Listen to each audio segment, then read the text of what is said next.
Ange. Europe Matin. Dimitri Pavlenko. L'innovation sur Europe 1. Bonjour Anissa Mbida. Bonjour Dimitri, bonjour à tous. Alors ce matin, on mélange technologie et cosmétique. Vous avez trouvé le premier spray qui est capable de produire des parfums personnalisés à la demande. Oui, une machine à fabriquer des parfums miniaturisés dans un petit flacon.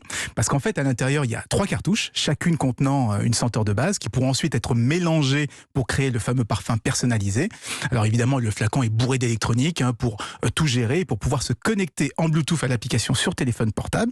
C'est là qu'on va choisir un des mélanges qui a été prédéfini, et quand on appuie sur le spray, le système va aller tirer exactement la bonne quantité de chaque senteur de base, il va les combiner et enfin vaporiser le fameux parfum demandé. Il y a combien de combinaisons de parfums possibles? Alors à peu près une centaine complètement différentes. Ah oui, le système en fait est livré avec une vingtaine de fragrances prédéfinies, mais on peut ensuite composer ses propres mélanges et fabriquer un parfum vraiment personnalisé. Et comme le parfum est fabriqué à la demande, à la pulvérisation, eh bien rien n'empêche d'en changer à chaque spray, et on pourra comme ça avoir, quelque chose de fleuri sur la nuque, et puis une teinte un petit peu plus corsée sur le torse, et puis quelque chose de chic et de léger sur les poignets. C'est comme avoir une centaine de parfums dans un seul flacon. Et si ça vous intéresse, ça s'appelle le Ninu Smart Perfume, une start-up slovénienne. Bon, est-ce que ces parfums sentent bon au moins? Parce que c'est bien beau d'en avoir une centaine, mais il faut pas que ça empeste non plus. Alors j'ai pas testé, le système vient juste d'être présenté.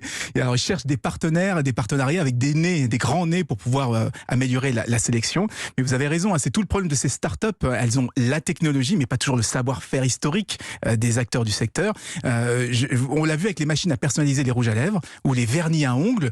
Ça se termine souvent par un partenariat avec un géant des cosmétiques. C'est la fameuse collaboration start-up grand groupe, agilité et innovation d'un côté, savoir-faire et puissance de l'autre. David avec Goliath, comme on dit. Merci Anissa Mbida.